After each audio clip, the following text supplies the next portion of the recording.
Shalom para jemaat yang dikasihi oleh Tuhan Yesus Kristus. Senang sekali saya, Pendeta Rubin Adi Abraham, bisa menyapa Anda dalam ibadah online ini. Hari ini saya akan menyampaikan firman dengan judul Menyambut Natal dengan Hati Benar. Kita sedang berada pada bulan Desember dan tidak lama lagi kita akan merayakan hari Natal, hari kelahiran Tuhan Yesus Kristus. Bagaimanakah cara kita menyambut Natal? Banyak orang menjelang Natal ini shopping, beli baju baru, sepatu baru, ada yang menghias pohon terang, mencari kado untuk keluarga atau teman-temannya. Boleh-boleh saja saudara melakukan itu, tetapi saya percaya persiapan yang paling Tuhan inginkan adalah sikap hati yang benar dalam menyambut Natal. Nah, ada beberapa tokoh Alkitab yang kita mau teladani bagaimana mereka menyambut Natal, menyambut kelahiran Yesus yang pertama yang ternyata mengubah hidup mereka menjadi baru. Yang pertama kita akan belajar dari sikap para Majus. Dalam Matius 2 ayat 11 dan 12 dikatakan, maka masuklah mereka ke dalam rumah itu dan melihat anak itu bersama Maria ibunya, lalu sujud menyembah dia. Mereka pun membuka tempat harta bendanya dan mempersembahkan persembahan kepadanya, yaitu emas, kemenyan, dan mur. Saudara, hal pertama yang kita harus teladani dari para Majus ini, mereka sujud dan kemudian mempersembahkan. Sujud menyembah dan mempersembahkan. Jadi kita harus punya hati yang sujud kepada Tuhan. Artinya menyembah dia, mengagungkan dia, memuliakan dia. Yesus sebagai Raja kita, sebagai Juru Selamat, sebagai Tuhan yang kita taati. Sebab yang paling penting yang kita persembahkan kepada Tuhan bukan hadiah, bukan uang, tapi hati kita. Yesus telah memberikan hidupnya untuk mati bagi kita. Bukankah seharusnya kita juga memberikan hati kita untuk menyukakan hati Tuhan? Apakah hati kita bersih, disucikan oleh darah Yesus, atau hati kita kotor? Seorang guru sekolah minggu tanya kepada anak-anak sekolah minggu, "Nak, Yesus lahir di mana?" "Di kandang, Bu Guru." "Apa aja yang ada di kandang?" Ada yang bilang ada kambing, yang lain bilang ada sapi, yang lain teriak ada tai katanya. Teman-temannya bilang, "Hus, anak nakal ngomong tai." Tapi ibu bilang memang benar, di kandang ada tai. Saudara, apakah hati kita kotor seperti itu? Ataukah kita berkata, "Tuhan, aku sujud menyembah Engkau, bersihkan hatiku supaya Kau layak di hadapan Tuhan." Kalau kita sudah sujud menyembah kepada Tuhan, baru seperti orang Majus kita mempersembahkan yang terbaik yang kita miliki, yaitu emas, kemenyan, dan mur. Ada ungkapan berkata, "You can give without loving, but you can love without giving." Engkau dapat memberi tanpa cinta, tapi engkau tidak bisa mencintai tanpa memberi. Engkau bisa kasih uang kepada pengamen tanpa rasa cinta. Tapi kalau engkau mencintai seseorang, mustahil saudara tidak memberikan yang terbaik kepada dia. Kita mau memberikan yang terbaik karena cinta. Itu juga yang kita harus lakukan kepada Tuhan. Beri hidupmu, beri waktumu, beri uangmu bagi Tuhan. Dan rumusnya ini, sujud menyembah baru mempersembahkan. Jangan mempersembahkan sesuatu tanpa sujud menyembah. Karena orang yang mempersembahkan talentanya, uangnya, segalanya untuk Tuhan, tapi hatinya tidak mau sujud kepada Tuhan, akan merasa diri sombong, merasa berjasa. "Aku nih udah bisa nyumbang untuk pekerjaan Tuhan. Kalau bukan saya, mana mungkin hal ini terjadi." Saudara-saudara, saya pernah dengar ada hamba Tuhan yang cerita. Dulu waktu memulai pelayanan, ada orang kaya yang support dia dengan alat musik, sound system, dengan kursi-kursi gereja. Tapi satu kali ada konflik karena hamba Tuhan tidak setuju dengan usulan sesuatu dari orang kaya ini. Orang kaya itu marah. Dan hari Minggu tersebut ketika si pendeta masuk ke gereja, dia kaget. Karena apa? Kursi hilang, sound system hilang, alat musik hilang. Kenapa? Dibawa balik oleh orang yang nyumbangnya itu, saudara. Aduh, kok ada ya orang seperti ini? Dia tidak sadar dia memberi itu untuk Tuhan, bukan untuk gereja, bukan untuk pendeta, bukan untuk manusia.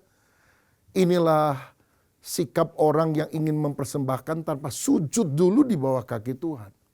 Bahkan saya dengar ada seorang hamba Tuhan cerita gini, Pak, ada orang yang lama pelayanan bersama dengan saya, tapi kemudian ada percekcokan terjadi. Dia tidak setuju dengan beberapa hal dan dia tuntut saya. Dia minta dibalikin semua uang, persembahan, persepuluhan, ditagih lagi. Oh, saya sudah ke gereja 10 tahun. Ini saya pernah memberi sekian, ayo bayar balik. Waduh, kok ada ya manusia seperti itu? Seperti orang setelah pacaran setahun lalu putus. Lalu yang laki bilang gini, bayar. Kamu kan udah mutusin saya. Kamu ini dulu suka diantar-antar naik motor saya. Setahun nih, saya suka antar jemput kamu naik sepeda motor. Bensinnya 1 tahun 3 juta rupiah bayar sama saya. Lagi pula kamu suka makan bakso, suka nambah lagi baksonya. Oh, dan makanan lain 7 juta rupiah bayar kepada saya. Kan bingung kalau ada manusia gini, saudara. Jangan sampai kita menjadi orang sedemikian. Tapi apapun yang kita persembahkan, itu harus dimulai dengan penyembahan terlebih dahulu kepada Kristus. Hal lain yang kita pelajari dari para Majus adalah di Matius 2 ayat 12. Dan karena diperingatkan dalam mimpi supaya jangan kembali kepada Herodes, maka pulanglah mereka ke negerinya melalui jalan lain. Mereka tidak mengikuti perintah Herodes untuk menemui dia kembali. Karena Herodes akan membunuh Yesus. Dia mengikuti jalan yang lain. Ini juga bicara tentang hidup yang berbeda, hidup yang berubah. Dulu mungkin jalan yang kita tempuh jalan dosa. Sekarang jalan yang kita harus tempuh setelah kita ketemu Yesus adalah jalan kebenaran. Bertobat berasal dari kata Yunani metanoia, artinya berubahnya pikiran kita. Dulu kita penyembah berhala, kini kita menyembah Allah yang benar dalam diri Yesus Kristus. Dulu tinggi hati, sekarang rendah hati. Dulu mementingkan diri, sekarang kita rela melayani orang lain. Orang yang berjumpa dengan Yesus hidupnya tidak akan pernah sama lagi. Yohanes pasal 4 menceritakan tentang perempuan Samaria. Sudah seperti pelacur, nikah beberapa kali dengan sekian banyak pria dan sekarang kumpul kebo dengan orang lain. Tapi ketika ketemu dengan Yesus, berubah dia. Dia malah menceritakan tentang Yesus sehingga orang-orang sekampung datang kepada Yesus. Pelacur berubah menjadi penginjil setelah ketemu Yesus. Saulus adalah penganiaya jemaat, ingin membunuh jemaat Kristen. Tapi ketika dia bertemu dengan Yesus di pintu gerbang kota Damsyik, dia bertobat. Dia berubah menjadi Paulus, rasul yang menanam begitu banyak gereja pada abad mula-mula. Saudara, kalau kita merayakan Natal dan benar ketemu dengan Yesus, bukan sekedar aktivitas yang kita kerjakan. Perubahan hidup itu harus nyata dalam diri kita. Lagu kita bukan lagi aku masih seperti yang dulu. Tapi lagu kita adalah aku berubah, sungguh ku berubah. Waktu ketemu Yesus hidup kita akan berubah. Ada cerita orang China perang sama orang Jepang. Keduanya bingung karena kulit sama kuning, mata sama sipit. Sampai satu kali ada jenderal perang dari Cina bilang begini, saya tahu apa bedanya orang Cina dan orang Jepang. Itu terletak kalau lagi cuci muka. Sebab kalau orang Cina cuci muka, dia ambil lapnya, dia gosok. Dia goyang-goyangkan handuknya. Tapi kalau ada orang cuci muka, handuknya diem, kepalanya goyang-goyang, itu Jepang. Tembak saja katanya. Saudara, ini tentu cerita. Orang China sama orang Jepang aja ada bedanya. Apalagi kita. Orang Kristen yang sudah lahir baru dan orang yang belum percaya. Mesti ada bedanya. Kalau orang dunia nipu, orang Kristen nipu, apa bedanya? Orang dunia judi, orang Kristen judi, apa bedanya? Orang dunia pukulin istri, bohong, cepat tersinggung, cepat marah. Lalu orang Kristen juga sama, pukul istri, bohong, cepat tersinggung, cepat marah. Apa gunanya hidup kita sedemikian? Mari kita menempuh jalan lain, jalan kekudusan. Ini teladan dari orang Majus, para Majus. Yang kedua, teladan dari para gembala. Dalam Lukas 2 ayat 15 dan 16 dikatakan, setelah malaikat-malaikat itu meninggalkan mereka dan kembali ke sorga, gembala-gembala itu berkata seorang kepada yang lain, marilah kita pergi ke Betlehem untuk melihat apa yang terjadi di sana, seperti yang diberitahukan Tuhan kepada kita. Lalu mereka cepat-cepat berangkat dan menjumpai Maria dan Yusuf dan bayi itu yang sedang berbaring di dalam palungan. Menarik sekali dikatakan ketika malaikat menyampaikan kabar sukacita kepada para gembala, mereka mendengarnya dan mereka kemudian memberikan respon. Mereka cepat-cepat berangkat untuk melihat apakah benar yang disampaikan oleh malaikat Tuhan itu kepada mereka. Saudara, ini berarti mereka mementingkan perkara rohani, taat ketika Tuhan menyuruh mereka melakukan sesuatu. Mereka tidak menunda-nunda, mereka tidak bilang besok saja, minggu depan saja. Cepat-cepat berangkat berarti segera. Masalahnya ada banyak orang sekarang ini kalau ke pesta cepat-cepat berangkat. Tapi kalau ke gereja berlambat-lambat. Lihat kalau orang kebaktian di gereja. Gereja dimulai jam 8, ada yang datang setengah 9. Dimundurkan jadi jam 9, datangnya setengah 10. Jam berapapun gereja memulai ibadah, suka saja ada orang yang datang itu berlambat-lambat. Mari kita teladani para gembala, mereka cepat-cepat berangkat.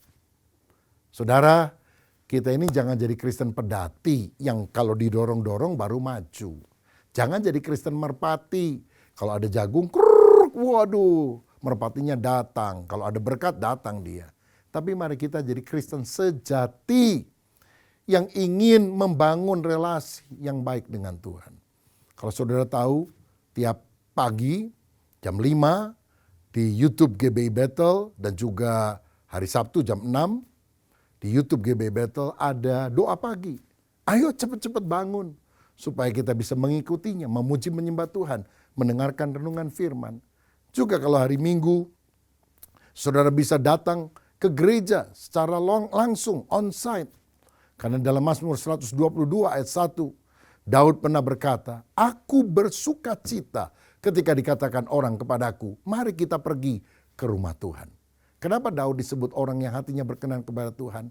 Karena dia bilang, aku bersuka cita bukan karena aku punya uang banyak, punya emas yang banyak, tapi ketika orang mengajak aku pergi ke rumah Tuhan. Saudara, mari kita merindukan perkara rohani seperti para gembala ini yang cepat-cepat berangkat untuk melihat Yesus. Selanjutnya di ayat 20 dari Lukas 2 tadi dikatakan, maka kembalilah gembala-gembala itu sambil memuji dan memuliakan Allah karena segala sesuatu yang mereka dengar dan mereka lihat semuanya sesuai dengan apa yang telah dikatakan kepada mereka. Setelah mereka berjumpa dengan Yesus pada hari Natal, hari kelahirannya, mereka pulang sambil memuji dan memuliakan Allah. Tahukah saudara bahwa tanda yang jelas bahwa orang itu lahir baru, diselamatkan, dia suka memuji, menyembah Tuhan. Hidup dalam doa, pujian, penyembahan. Nyanyi dengan sukacita. Mengangkat tangan sebagai ekspresi hati mengasihi Tuhan. Bertepuk tangan karena girang untuk sukacita keselamatan yang Tuhan berikan kepada kita. Saya ingat ketika orang-orang di China sedang ditekan oleh komunis, mereka ibadahnya itu di bawah tanah istilahnya. Sembunyi-sembunyi di rumah. Mereka kumpul jalan pelan-pelan. Satu-satu masuk dalam satu rumah. Mungkin 5 orang, 7 orang. Lalu mereka nyanyi. Tepuk tangan tapi tanpa suara. Hanya mulutnya yang begini-begini. Tepuk tangan, tangannya nggak kena saudara. Supaya tidak ada suara dan orang-orang kemudian nanti bisa menangkap mereka. Tapi mereka sungguh-sungguh memuji Tuhan. Mari kita biasakan diri kita memuji Tuhan, memuliakan Tuhan. Setel lagu-lagu rohani, ikuti. Jangan lagu dunia tentang patah hati, putus cinta. Itu akan melemahkan iman, saudara. Efesus 5 ayat 18 dan 19 berkata, dan janganlah kamu mabuk oleh anggur karena anggur menimbulkan hawa nafsu, tetapi hendaklah kamu penuh dengan roh. Dan berkata-katalah seorang kepada yang lain dalam mazmur, kidung puji-pujian, dan nyanyian rohani. Bernyanyi dan bersoraklah bagi Tuhan dengan segenap hati. Orang yang penuh Roh Kudus cirinya suka menyanyi memuji Tuhan dengan mazmur, kidung pujian, dan nyanyian rohani. Dan percayalah, ada kuasa di dalam puji-pujian. Ketika Paulus dan Silas ditangkap, dimasukkan di dalam penjara. Tengah malam mereka tidak ngomel, bersungut-sungut. Mereka memuji Tuhan. Allah hadir di tempat itu, menggoyangkan penjara dengan gempa. Lepaslah belenggu mereka semuanya. Dan mereka bersaksi, kepala penjara dan keluarganya bertobat dan dibaptis. Karena di dalam pujian ada kuasa. Saya teringat saudara tahun 1985 untuk kali pertama Gelora Bung Karno, Stadion Utama Senayan Jakarta, digunakan untuk kebaktian kebangunan rohani umat Kristen. Dan saya diminta untuk memimpin puji-pujian pada waktu itu. Usia saya baru 21 tahun waktu itu. Ada mungkin 50.000 orang yang hadir setiap malam di dalam acara KKR tersebut. Satu kali ketika kita nyanyi memuji Tuhan, saya lihat di salah satu sektor ada orang-orang kok nyanyi tapi lagu lain. Misalnya gini, kita nyanyi Allah kita heran dan besar. Dia nyanyi dalam nama Yesus ada kesembuhan. Saya pikir kok beda ya. Rupanya saudara, ada orang yang datang lumpuh tapi ketika memuji Tuhan belum dengar khotbah, baru pujian. Dia bisa jalan muter-muter dan orang lain menyemangati dengan kalimat dalam nama Yesus ada kemenangan, ada kesembuhan. Saya percaya ada kuasa di dalam pujian. Mari kita menjadi umat yang suka memuji menyembah Tuhan. Lagi pula memuji dan memuliakan Allah juga bisa bermakna kita menjadi orang yang suka bersyukur. Bukan ngomel, bersungut-sungut, menggerutu, tapi bersyukur untuk kemurahan Tuhan. Seorang anak kecil berdoa, Tuhan saya minta boneka, saya minta sepatu baru. Lalu dia berhenti doanya. Mamanya tanya kenapa berhenti doa. Rasanya yang lain saya udah punya ya. Minta apa lagi sama Tuhan. Oh kalau gitu nak mulai hari ini doa jangan minta. Doa berterima kasih. Bersyukur. Oh gitu Maya. Ya ayo kamu bersyukur. Tuhan terima kasih. Saya udah punya baju baru. Tuhan terima kasih. Saya udah bisa sekolah. Tuhan terima kasih. Saya punya adik yang baik. Tuhan terima kasih saya punya mama papa yang sayang saya. Tuhan terima kasih. Tiba-tiba anak ini teriak, Mama kalau berterima kasih terus doanya gak habis-habis, terlalu banyak. Ya memang seharusnya demikian.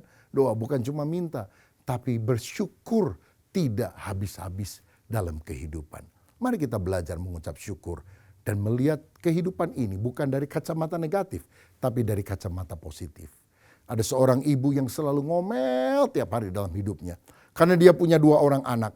Anak yang pertama jualan es. Anak yang kedua jualan jas hujan. Jadi kalau hari itu udara panas, dia ngomel. Aduh anak saya yang jualan jas hujannya nggak laku. Tapi kalau hari itu hujan, dia juga ngomel. Aduh anak saya yang jualan esnya nggak laku. Sampai satu kali seorang temannya ngajak dia ke gereja dan dia mulai mendengar firman, mengajar dia bersyukur. Waktu dia keluar dari gereja hujan, dia bilang puji Tuhan anak saya yang jualan jas hujan hari ini jas hujannya laku. Besoknya panas, dia bilang giliran anak saya yang jualan es hari ini esnya laku. Apakah situasinya berbeda? Tidak, tetap sama. Apa yang berbeda? Hatinya. Itu sebabnya setelah Natal ini, mari kita memiliki hati yang berubah. Nggak suka ngomel, menuntut, bersungut-sungut. Tapi bersyukur, memuji, memuliakan nama Tuhan. Itulah teladan para gembala. Yang ketiga sekarang. Yang pertama tadi teladan para majus. Yang kedua teladan para gembala. Yang ketiga teladan para lansia. Karena ternyata yang menyambut Tuhan waktu dia lahir bukan hanya orang-orang muda. Tapi juga para lanjut usia. Usia indah. Dan itu diwakili oleh 2 orang yang bernama Simeon dan Hana. Dalam Lukas 2 ayat 29 sambil menatang Yesus, menggendong Yesus, Simeon berkata, sekarang Tuhan biarkanlah hamba-Mu ini pergi dalam damai sejahtera sesuai dengan firman-Mu. Sebab mataku telah melihat keselamatan yang daripadamu. Saudara, Simeon adalah orang yang siap bertemu dengan Tuhan karena yakin akan keselamatan. Sekarang aku siap. Kalau aku dijemput oleh Tuhan, mati aku siap. Karena aku yakin aku sudah diselamatkan. Karena aku sudah berjumpa dengan Yesus. Oh betapa bahagianya kalau hari Natal ini saudara tidak hanya merayakannya di gereja, berpesta. Tapi engkau yakin benar engkau orang berdosa yang diselamatkan ketika bertobat dan percaya kepada Yesus. Saudara sekalian, manusia diciptakan sebagai makhluk yang mulia. Tetapi kemudian jatuh dalam dosa karena bisnis, bisikan manis dari si iblis yang berkata, makanlah buah yang di tengah. Dan akhirnya mereka berdosa, diusir dari Taman Eden yang telah berubah menjadi Taman Edan. Tetapi Tuhan bermaksud menyelamatkan manusia yang berdosa. Kejadian 3 ayat 15, Tuhan berkata, aku akan mengadakan permusuhan antara engkau dan perempuan ini, antara keturunanmu dan keturunannya. Keturunannya akan meremukkan kepalamu dan engkau akan meremukkan tumitnya. Ini janji awal bahwa dari seorang wanita akan lahir juru selamat Mesias yang meremukkan kepala ular. Artinya menghancurkan pekerjaan iblis. Walaupun iblis akan meremukkan tumitnya, artinya memberikan kesengsaraan yang luar biasa kepada dia. Dan itu digenapi pada hari Natal. Waktu Yesus lahir, dia berjalan dari palungan kepada palang, rela mati di salib demi penderitaan kita, umat manusia yang ditanggungnya. Natal memberitakan Allah yang kita sembah bukanlah Allah yang lepas tangan, cuci tangan, lipat tangan, dan berpangku tangan. Masa bodoh terhadap manusia yang berdosa. Dia juga bukan Allah yang gatal tangan, ringan tangan, menjatuhkan tangan. Artinya menghukum manusia. Tapi dia Allah yang rela turun tangan, mengulurkan tangan kasihnya kepada kita. Karena begitu besar kasih Allah akan dunia ini, sehingga dikaruniakan anak yang tunggal, supaya setiap orang yang percaya kepadanya tidak binasa, melainkan beroleh hidup yang kekal. Bahkan Yesus memberikan kepastian keselamatan bagi orang percaya. Yohanes 10 ayat 28, dan aku memberikan hidup yang kekal kepada mereka, dan mereka pasti, bukan mudah-mudahan, semoga, barangkali, mungkin, tapi pasti tidak akan binasa sampai selama-lamanya. Dan seorang pun tidak akan merebut mereka dari tanganku. Saudara, biar hari Natal ini engkau membuka hati seperti Simeon, mengizinkan Yesus masuk di dalam hati kita, agar kita mengalami keselamatan kekal karena anugerah Tuhan yang diberikan kepada kita. Selanjutnya lansia kedua adalah seorang nabiah bernama Hana.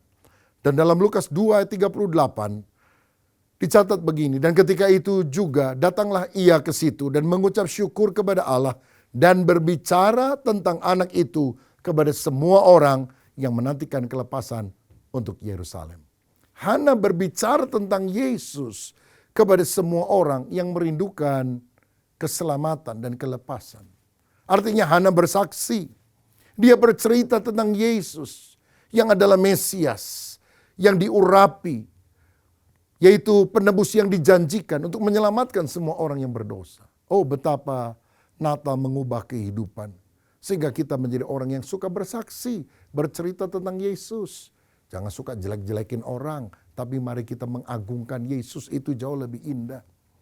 Kekristenan ditandai dengan dua kata penting, come and go. Marilah dan pergilah. Marilah kepadaku yang letih lesu dan berbeban berat, aku akan memberikan kelegaan kepadamu.